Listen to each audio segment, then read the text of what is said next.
Assalamualaikum warahmatullahi wabarakatuh. Selamat malam semuanya. Selamat datang di modul keempat dengan judul perancangan produksi yang mostly bakal bahas tentang MRP and CRP.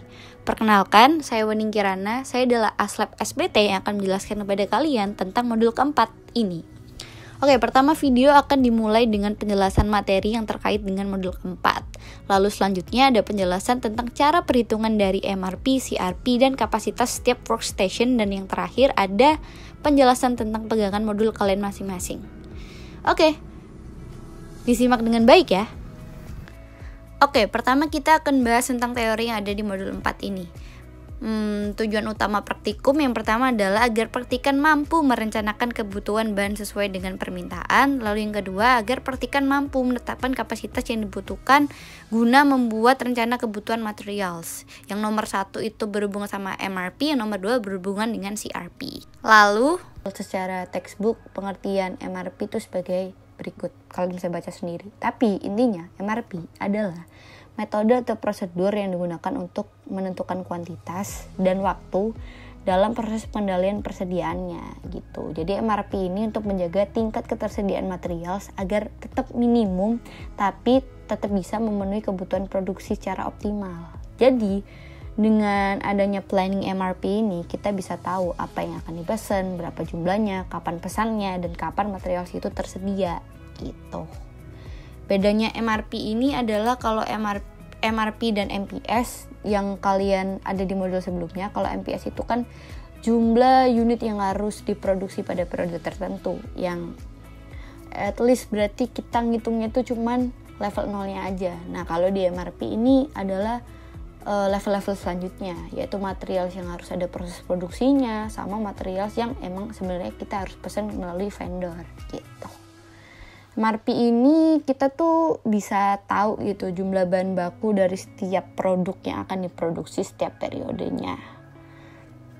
Jadi kayak perencanaan pengadaan bahan baku juga. Nah kebetulan di modul ini kita cuman bahas tentang MRP yang metode lot for lot dan fixed order quantity. Nah nanti bakal saya bahas selanjutnya.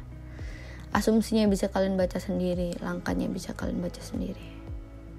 Langsung lanjut ke yang paling penting ya. Inputan dari MRP sendiri yang pertama adalah MPS, Master Production Scheduling, yaitu jumlah unit yang harus diproduksi setiap periode. Nanti kalian bakal masukin ke gross requirement dari MRP. Gitu. Terus kedua ada Bill of Materials yang sesuai sama produk kalian masing-masing. Jadi nanti kalian bakal ngitung MRP dari 2 produk, yaitu produk meja lipat basic sama meja lipat advance. Meja lipat advance ini adalah meja lipat yang udah kalian inovasi. Terus yang ketiga adalah inventory information. Nanti bakal ada informasi tentang lead time, terus ada juga tentang on hand, terus lot sizing, dan safety stock. Nanti bakal saya jelasin di video selanjutnya. Nah ini nih metode loading pada MRP. Jadi metode loading ini adalah penentuan jumlah yang dipesan dari supplier. Jadi ada jumlah optimal pemesanannya gitu. Ada banyak sih metodenya. Yang pertama ada lot for lot. Nah kalau lot for lot ini nanti pokoknya intinya dia itu jumlah pemesanannya itu bakal disesuaikan sama net requirement atau kebutuhan bersih aja. Jadi kalau kalian butuhnya cuman 100 ya pesannya cuma 100. Kalau butuhnya cuma 70 ya belinya ke vendor ya cuma 70 gitu. Disesuaikan aja sama kebutuhan. Terus yang kedua ada economic order quantity. Nah, terus ada juga periodic order quantity sama fixed order quantity. Nah, di modul SPT tahun 2022 ini metode yang digunakan untuk lot sizingnya cuma 4 ini. Tapi dibagi biar nggak terlalu banyak. Jadi di metode ini MRP-nya untuk pemesanan optimalnya itu kita cuma pakai lot for lot sama fixed order quantity. Ini fixed order quantity. Kalau fixed order quantity lot size-nya udah ditentuin. Kalau minimal pemesanan ke vendor sebanyak 200 atau multiple 200. Meskipun kalian butuhnya sebanyak 10, minimal pesen 200 ya pesennya 200. Kalau fixed order quantity gitu, beda kan sama lot for lot gitu. Dan untuk economic order quantity dan periodic order quantity kalian nanti bakal jelasin di modul selanjutnya aja. Itu bakal bahas juga tentang cost. Jadi di MRP kali ini, di modul kali ini, di modul 4 itu kita nggak membahas cost sama sekali gitu. Nah, ada banyak metode nih. Ini sebenarnya metode-metode ini yang digunain di skripsi sih biasanya. Di skripsi terus bisa juga buat topik PKL. Nah, kalian pengendalian persediaan. Nah, itu tuh sebenarnya adalah metode lot sizing yang ada di MRP. Nah, gitu. Terus yang kedua ada capacity requirement planning. Sebenarnya capacity requirement planning ini intinya adalah untuk memvalidasi MRP. Nah, di MRP kan kita bisa tahu nih berapa jumlah bahan baku yang dibutuhkan setiap produk untuk diproduksi setiap periodenya kan. Pokoknya kita tahu jumlah bahan bakunya lah. Gitu kan. Nah, di CRP ini untuk memvalidasi MRP. Jadi perencanaan kapasitas secara rinci untuk memastikan bahwa nih perusahaan nih mampu nggak untuk memenuhi perencanaan produksi yang udah dibuat gitu. Kalau MRP validasinya pakai CRP, sebenarnya di modul sebelumnya yaitu MPS, Master Production Scheduling, itu juga ada validationnya, friend. Ada metode validation. Namanya RCCP, Raw Cut Capacity Planning. Sebenarnya di modul kalian ini, di modul ini tuh ada penjelasannya, tapi kalian nggak diajarkan metodenya karena keterbatasan waktu. Jadi kalau RCCP ini dia tuh untuk memvalidasi bahwa perusahaan tuh mampu nggak memproduksi produk level 0 ini sejumlah sesuai yang diplanningkan. Cuman level 0-nya aja. Kalau CRP ini lebih detailnya lagi, yaitu semua produk yang mengalami proses produksi. Jadi nggak cuma level 0, ada level 0, level 1 sama level 2 yang mungkin ada proses produksinya gitu. Makanya kita langsung skip RCCP, langsung jelasinnya aja di CRP gitu, biar lebih rinci. Tapi jangan lupain RCCP gitu. Dan input dari CRP adalah sebagai berikut. Ada routing data, schedulership status, planet order, work center data, dan capacity requirement planning report. Nanti bakal outputnya berupa capacity requirement planning gitu. Tahapannya sebagai berikut, kalian bisa baca sendiri, dan nanti ada penjelasan lebih lengkapnya lagi di video yang selanjutnya. Nah, ini perbedaan RCCP sama CRP. Oke, jadi kali ini kita udah masuk ke penjelasan tentang MRP atau Material Requirement Planning, yang artinya sebenarnya planning materials yang dibutuhkan pada suatu proses produksi pada periode tertentu.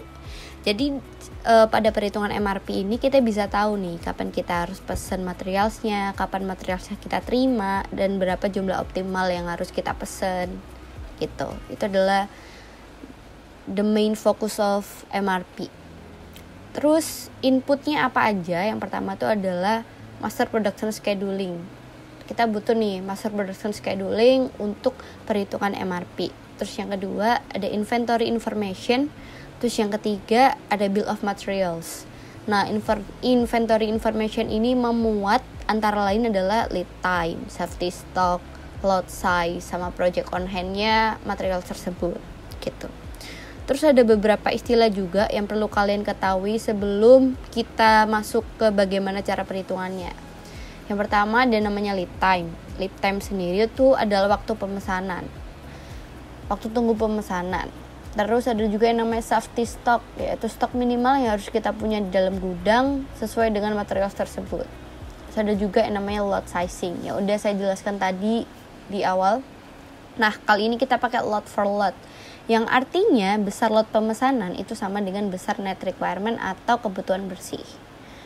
Terus ada juga namanya gross requirement. Gross requirement ini adalah permintaan material pada periode tertentu atau kebutuhan kotor. Nah, kita dapatnya ini dari mana? Ini dari MPS ya. Jadi tinggal di kopas saja MPS-nya. Dari periode 1 sampai periode ke-10. Dimasukinnya ke gross requirement.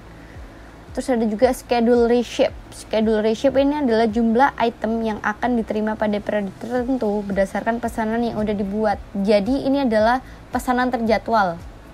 Jadi nggak pakai PO lagi, dia udah ada jadwalnya. Periode 1 bakal nerima 200 materials, ketiga dapat 100 materials gitu. So, ada juga yang namanya project on hand. Nah, ini handnya ketutupan. Ini sebenarnya project on hand, yaitu jumlah persediaan yang dimiliki pada akhir periode sebelumnya. Jadi pada periode sebelumnya kita punya sebanyak 100 majalah lipat level 0 kayak gini. Terus ada net requirement. Net requirement ini adalah jumlah bersih material yang diperlukan pada periode tertentu. Nah, jadi bisa aja net requirement dari periode 1 sampai periode ke-10 ini beda. Sudah juga planet order reship sama planet order release. Nah, kalau gampangannya planet order reship ini adalah kapan kita bisa menerima materialsnya. Kalau planet order release adalah kapan kita harus memesan materialsnya. Gitu. Kalau secara textbook, si planet order reship ini adalah hasil dari net requirement yang udah disesuaikan sama lot sizing karena kita berhubungan dengan jumlah material yang kita terima. Nah, kalau planet order release ini adalah hasil dari planet order reship yang udah disesuaikan sama lead time karena berhubungan dengan kapan kita harus memesan materialsnya. Oke, sekarang kita udah masuk ke cara perhitungan dari MRP. Nah, di sini saya akan menjelaskan contohnya adalah MRP dari meja lipat tipe advance level 0 yang kebutuhan materialnya cuma 1. Nah, nanti kalau kalian ngerjain materials yang lain, kalau di bill of materialsnya itu dia kebutuhannya adalah jumlah 4 per unitnya, berarti nanti MPS-nya dikali 4 dulu, baru nanti dikopas ke gross requirement-nya gitu. Nah, kebetulan ini pada level 0 ini kebutuhan material saya cuma 1, jadi dikali 1. Oke, nah untuk lead time, safety stock, sama lot sizing dan on hand-nya itu udah disesuaiin sama inventory information-nya ya, sesuai dengan modul pegangan kalian. Nah, di sini lead time-nya ada 1, safety stock-nya adalah 50, lot sizing-nya adalah lot for lot, dan on hand-nya adalah 500. Nah, kalau metode lot for lot ini, jadi nanti jumlah pemesanan yang bakal ditulis di planet order release dan bakal diterima di planet order reship itu sesuai dengan jumlah net requirement-nya, begitu. Nah, contoh nih, untuk mencari on hand pada periode 1 adalah on hand pada periode sebelumnya dikurangi sama gross requirement pada periode tersebut. Gini caranya. Oke, karena di sini masih di atas safety stock, jadi nggak perlu adanya pemesanan material lagi, gitu. Nah, di sini kan mulai ada kekurangan nih, bakal ada pemesanan material. Kurangnya di sini sebenarnya cuma 103, tapi harus punya safety stock sebanyak 50. 50 ini maksudnya kalian di gudang harus punya minimal nyimpen 50 lah. Nanti buat jaga-jaga kalau ada apa-apa biar kita nggak kekurangan material pada proses produksinya. Nah, net requirement-nya, rumusnya yang pertama adalah gross requirement pada periode tersebut ditambah sama safety stock, terus dikurangi sama on hand pada periode yang sebelumnya. Nah, hasilnya adalah 153. Yaitu kebutuhannya material sebanyak 103 ditambah safety stock gitu. Karena lot for lot, jadi pemesanannya adalah sebanyak net requirement. Jadi kita cuma pesan sebanyak 153, yang pesennya harus di periode sebelumnya karena lead time-nya adalah 153 gitu. Nanti kalau kalian lead time-nya 2, berarti pesannya harus 2 periode sebelumnya. Jadi pesennya di periode 1, diterimanya di periode ketiga gitu. Jangan lupa minus ini kan ada pemesanan nih, diterima kan, udah diterima berarti tinggal ditambah sama 153. Oke, jadi sebanyak ini. Nanti dilanjutkan juga setelahnya juga begitu, periode setelahnya juga sama sih nanti rumusnya. Terus kan segini nih, terus dicari net requirement-nya. Gross requirement pada periode tersebut ditambah sama safety stock dikurangi sama on hand pada periode yang sebelumnya. Nah, ini dia kan butuhnya adalah 201. Berarti planet order receipt-nya pesannya di sini 201, diterimanya di sini 201. Jangan lupa on hand-nya ditambah. Pokoknya kalau kalian nanti ada planet order receipt, jangan lupa on hand-nya ditambah sama berapa yang kalian terima sesuai dengan jumlah pemesanan kalian. Nah, ini berlaku buat semua periode ya. Rumusnya kayak gini. Gitu. Oke, jadi kalau kalian udah sesuai sama rumusnya, perhitungannya nanti bakal diperoleh sebagai berikut. Nah, ini poinnya. Jadi, kalian kan nggak tahu nih berapa yang dibutuhin gross requirement-nya di badan meja level 1-nya. Kan habis level 0, level 1 kan. Nah, kalian ngisi gross requirement pada level selanjutnya, perhitungan level selanjutnya, itu dari planet order release level yang ada di atasnya. Paham nggak? Jadi ini kalian kopas ke gross requirement pada level selanjutnya. Gitu caranya. Oke. Untuk inventory information-nya disesuaikan sama modulnya. Gitu. Udah. Nanti kalian hitung seperti biasa. Nah, ini kalau periode satunya 0, nanti on hand-nya ya tetap sama kayak periode yang sebelumnya, tetap 450. Begitu.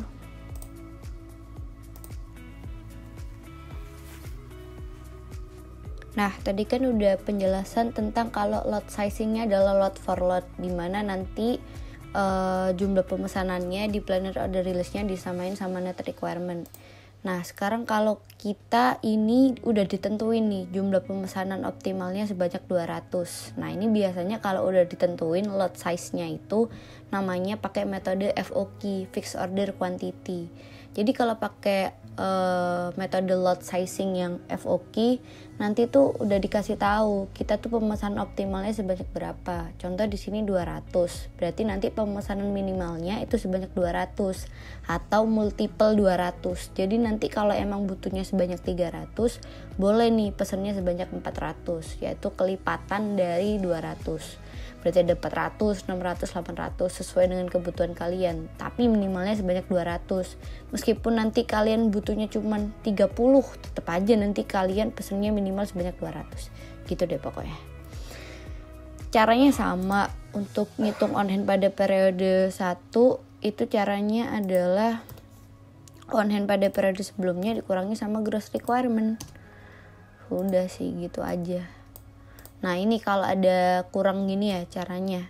On hand sebelumnya dikurangi sama gross requirement pada periode tersebut, dihitung net requirement-nya, ditambah sama safety stock, dikurangi sama on hand pada periode kedua sama dengan 153. Nah, kalau lot for lot kan nanti planet order release-nya di periode kedua ini ditulisnya 153 sesuai sama net requirement. Nah, kalau FOQ 200. Diterimanya juga 200. Jangan lupa kalau kita udah nerima material harus ditambah. Gitu caranya. Jangan lupa tetap diperhatiin ya on hand-nya jangan sampai di bawah 50. Kalau nanti on hand-nya di bawah 50, kalian harus merencanakan pemesanan di planet order release dan terima di planet order receipt sesuai dengan lead time-nya. Gitu. Oke, kita masuk ke perhitungan MRP kalau ada case khusus. Cara perhitungannya kayak gini. Contoh, kita mau ngitung project on hand pada periode pertama, rumusnya sama, project on hand pada periode sebelumnya dikurangi sama gross requirement pada periode tersebut. Nah, menunjukkan adanya kekurangan. Langsung dihitung net requirement-nya. Caranya juga sama, gross requirement ditambah safety stock dikurangi sama project on hand pada periode sebelumnya. Oke. Kurangnya 110, tapi kan kita gak bisa pesen kan, soalnya lead time-nya 2, berarti pesennya harus 2 minggu sebelumnya. Diisi aja friend di schedule receipt sebanyak lot size. Udah deh, tinggal ditambah sesuai sama yang diterima. Oke, kayak gitu ya caranya. Terus pada periode kedua kok masih ada kekurangan, caranya gini. Sama, dihitung dulu net requirement-nya biar kita tahu pasti butuhnya itu berapa. Butuhnya 60 tapi lossnya 200, jadi kita tetap tulis 200. Oke, Kenapa di sini ditulisnya di schedule receipt? Karena ini kan lead time-nya 2, jadi dia nggak bisa pesen nih, karena pesennya harus 2 minggu sebelumnya. Jadi ditaruhnya di schedule receipt, yaitu penerimaan pemesanan yang udah direncanakan. Gitu. Kalau ada case khusus kayak gini, ngerjainnya gini ya. Oke, sekarang kita masuk ke penjelasan cara perhitungan dari CRP atau Capacity Requirement Planning yang gunanya untuk memvalidasi MRP. Tujuan utamanya sebenarnya untuk merencanakan kapasitas secara rinci agar memastikan bahwa resources yang dimiliki oleh perusahaan telah mampu nggak memenuhi perencanaan produksi yang udah dibikin sebelumnya. Gitu.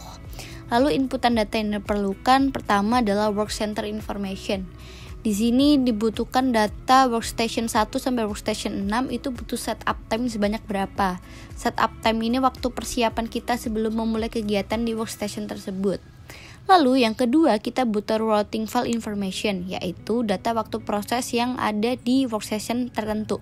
Jadi contoh di workstation 5 untuk buat meja lipat tuh kita butuh berapa menit gitu. Sebenarnya ini disesuaikan sama OPC kalian sih. Penempatan dari level 0 itu dari WS5 dan WS6. Nanti kalau kalian bingung kenapa meja lipat ini WS5 sama WS6, terus badan meja ini WS1, 2, 3, nanti kalian bisa tanya ke aslab kalian masing-masing. Lalu datanya kalian bisa sesuaiin sama modul 1 kalian. Nah, di CRP ini kita nanti cuman menghitung satu produk aja, yaitu meja lipat basic. Oke. Lalu selanjutnya data kalian kan masih detik ya. Nanti diubah menjadi menit dengan dibagi 60 dan cukup 2 angka aja di belakang koma. Terus data yang terakhir yang dibutuhkan adalah data resources yang dimiliki oleh perusahaan. Karena workstation kita ini cuman memanfaatkan pekerja aja, nggak ada mesinnya, jadi kita nggak ada data resources berupa data mesin ya, gitu. Nah, data ini diambil dari aggregate planning dengan strategi yang cost-nya paling kecil. Oke, sekarang kita masuk ke tabel perhitungan CRP. Yang pertama di sini kalian tulis material meja lipat basic yang butuh satu material untuk level 0 ini kalian sesuaiin sama data ini. Data routing file-nya. Jadi level 0 meja lipat ini butuhnya hanya di workstation 5 sama workstation 6. Nanti kalian sesuaiin workstation 5 sama workstation 6. Terus di sini dibutuhin namanya lot size. Lot size ini didapatnya dari mana? Yaitu didapat dari sesuai dengan produk yang kalian hitung, dikopas dari planet order release-nya. Tinggal dikopas ke sini. Oke. Nah, untuk yang kosong ini kalian gak usah peduliin aja sih. Lalu selanjutnya langsung dihitung aja setup time-nya. Kan tadi udah dibilang di workstation 5 setup time-nya 2 menit. Dikali sama hari kerjanya. Per minggu kan cuma 5 hari kerja, berarti dikali 5. Berarti setup time per minggunya adalah 10 menit. Lalu satuannya diganti ke unit nih. Caranya adalah setup time per minggu dibagi sama ini, periode kedua. Proses periode kedua. Jadi setup time-nya per unit itu adalah 0,05 menit. Oke. Terus untuk runtime-nya kalian sesuaiin sama routing file kalian. Jadi runtime-nya di workstation 5 ini adalah 5,33. Kalian tinggal kopas aja. Taruh deh di sini. Jangan lupa ya, ini yang udah dirubah menjadi menit.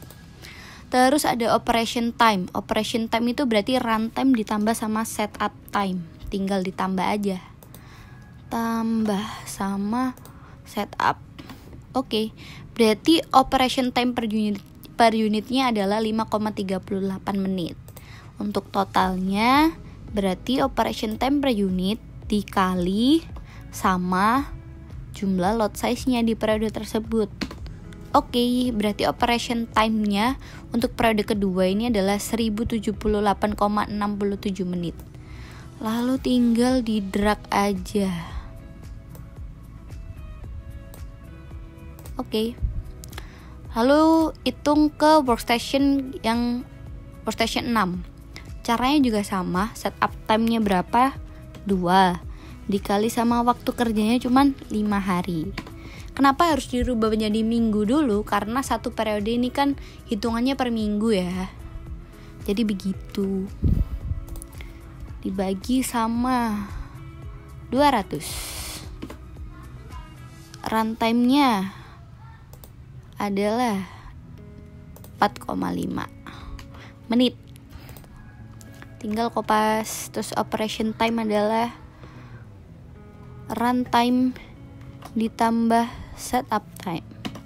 Itu masih per unit. Terus kalau total operation time per unit dikali sama 200 lot size periode tersebut. Oke, terus tinggal di drag.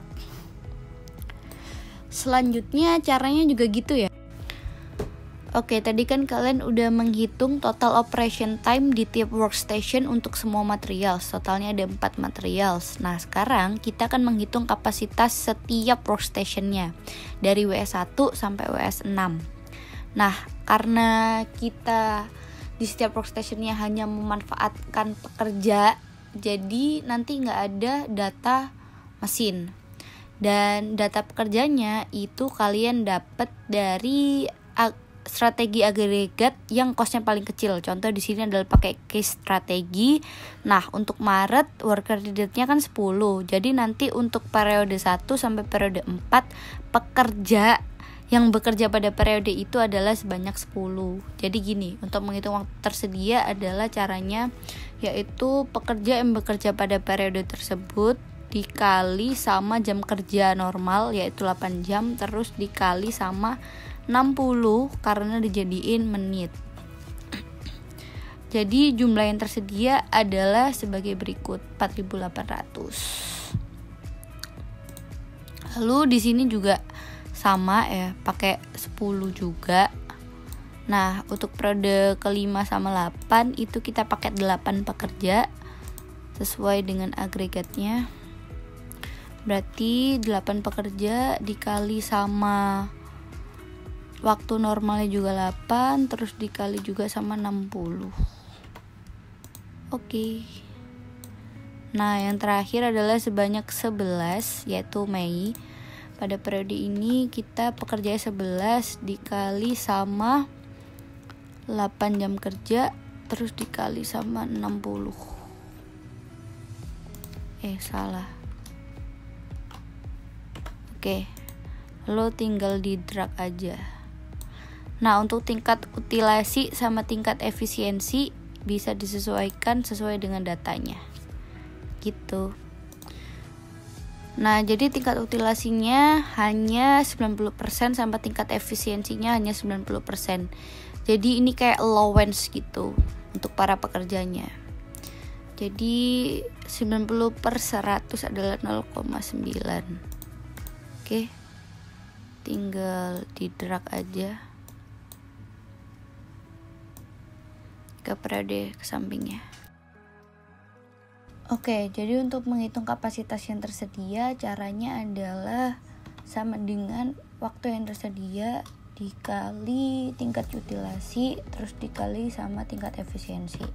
Nah, kapasitas yang tersedia pada periode 1 adalah 3.888.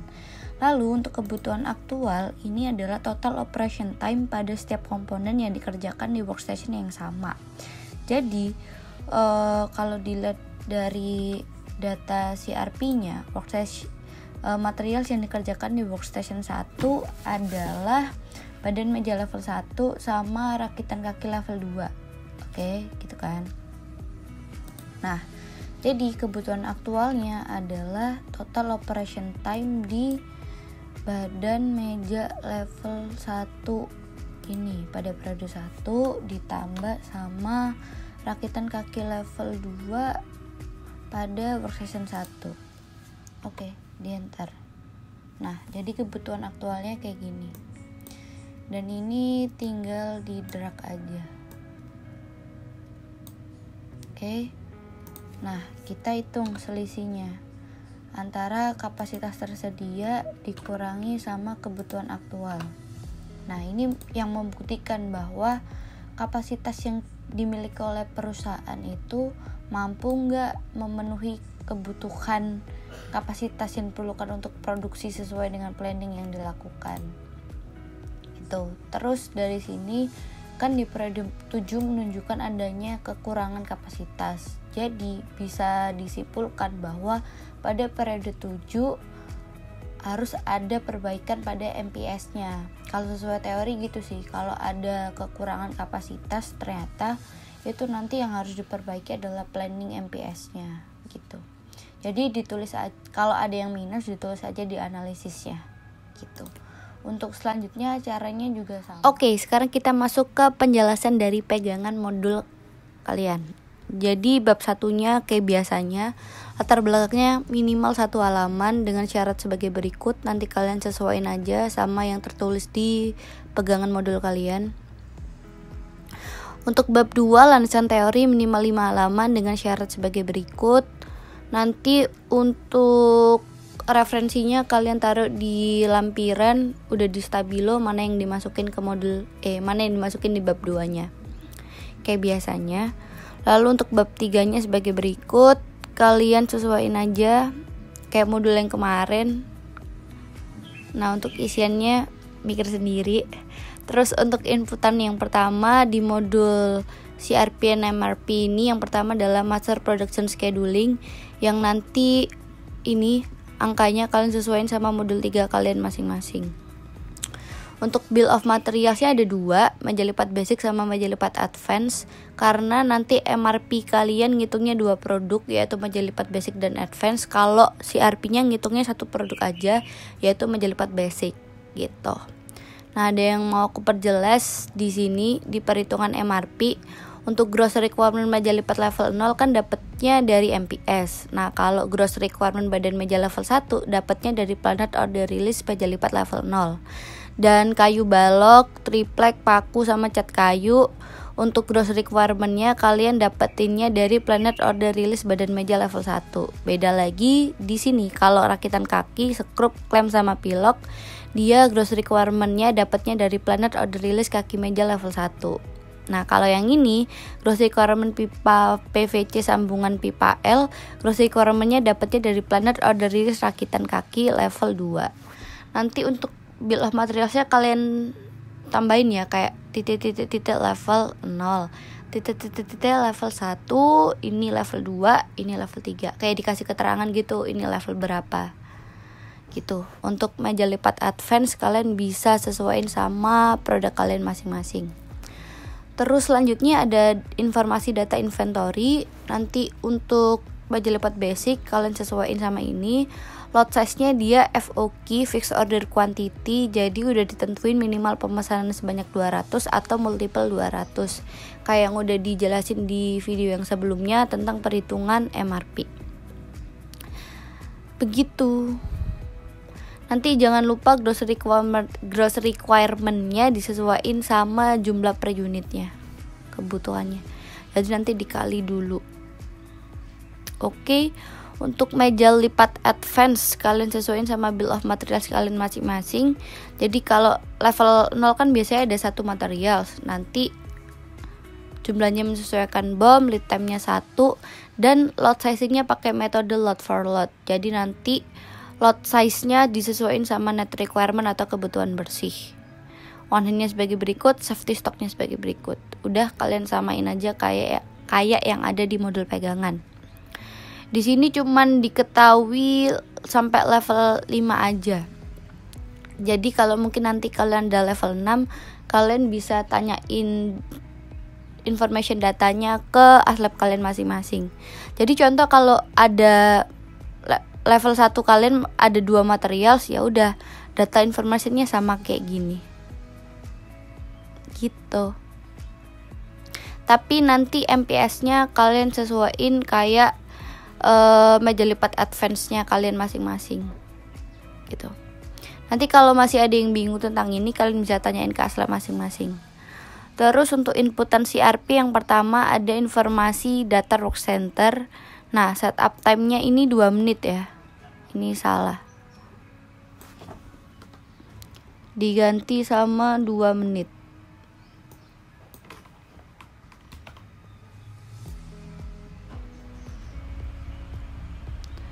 kalian sesuaiin aja sama kayak video perhitungannya contohnya. Terus yang kedua, inputannya ada informasi data routing file.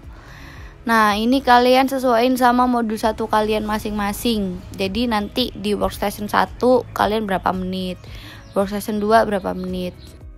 Di 3.9 ada data agregat planning yang nanti kalian datanya ambil dari strategi yang dipilih, sesuaikan dengan hasil modul 3. Jadi kalau contoh kalian terpilihnya adalah case strategi, ya udah worker needed-nya berarti disesuaikan sama case strategi kalian dari periode 1 sampai periode 12, yang dimana periode 1 sampai 4 itu adalah Maret, 5, 6, 7, 8 adalah April, 9, 10, 11 adalah Mei. Oke, untuk bab 4 pengolahan data, yang pertama 4.1 membahas tentang MRP, terus perhitungan MRP meja lipat basic, terus yang kedua ada perhitungan MRP meja lipat advance. Untuk meja lipat basic sesuai sama bill of materials-nya, di screenshot semua perhitungan Excel dari semua materials yang ada di BOM dari level 0 sampai level terakhir. Contoh ini meja lipat level 0, di screenshot perhitungan di Excel-nya, terus perhitungannya untuk periode ke-1 aja. Untuk periode kedua sampai periode ke-12 kalian tulisnya di lampiran. Nah, yang ada di lampiran cuman level 0 aja gitu. Perhitungan manual level 0 aja untuk setiap produk. Jadi yang ada di lampiran itu adalah level 0 meja lipat basic sama level 0 meja lipat advance. Untuk periode 2 sampai periode 12-nya karena periode 1-nya udah ditulis di bab 4 gitu. Oke, bisa dipahami? Bisa. Lalu jangan lupa dituliskan analisanya secara rinci, yaitu jumlahnya gimana. Terus ini contohnya badan meja level 1, perhitungannya untuk periode 1, jangan lupa ditulis analisanya. Terus untuk MRP meja lipat advance kalian hitung juga. Terus yang ada di bab 4 ini cuman perhitungan dari periode 1-nya, untuk periode 2 sampai periode ke-12-nya tulis di lampiran untuk level 0-nya. Untuk level selanjutnya nggak usah. Terus untuk CRP yang pertama di sini adalah contohnya meja lipat basic level 0, karena CRP di sini cuman ngitung satu produk aja, yaitu meja lipat basic. Ya udah. Berarti kalian nanti CRP-nya ada 4. Di screenshot kalian tempel di sini, terus perhitungannya untuk periode ke-1 aja, jangan lupa ditulis analisanya di bawahnya. Untuk material selanjutnya juga gitu ya penulisannya caranya. Nah, untuk CRP yang ditulis di bab 4 kan periode 1 aja. Meskipun periode 1-nya 0 gini, ya udah kalian tulis aja nanti 0 gitu.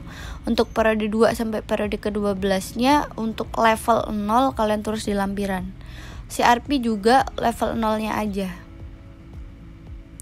Lalu selanjutnya ada perhitungan kapasitas setiap workstation meja lipat basic. Nanti kalian ngitung ada 6 workstation, kalian hitung kapasitasnya. Terus di bab 4 cara juga sama, perhitungan workstation periode ke-1 aja. Untuk periode kedua sampai periode ke-12 kalian tulis di lampiran. Begitu. Nah, yang kalian tulis di lampiran hanya workstation 1 aja. Workstation 2 sampai 6-nya enggak usah. Untuk bab 5-nya kesimpulan dan saran kalian sesuaiin aja sama modul pegangan kalian. Untuk daftar pustakanya juga sesuaiin aja. Untuk lampirannya kayak apa yang udah aku jelasin. Untuk MRP-nya untuk 2 produk level 0-nya aja periode 2 sampai periode ke-12. Untuk CRP-nya level 0 aja periode 2 sampai periode ke-12. Terus untuk workstation perhitungan manual dari workstation 1 periode 2 sampai periode 12 aja. Begitu, terus ditambahin sama referensi kalian yang udah di stabilo, mana yang dimasukin di bab 2 kalian. Dan sekian dari saya, mohon maaf bila ada salah kata maupun informasi yang diulang terus menerus. Mohon maaf karena kebelibetan ini. Oke, selamat mengerjakan dan semangat semuanya.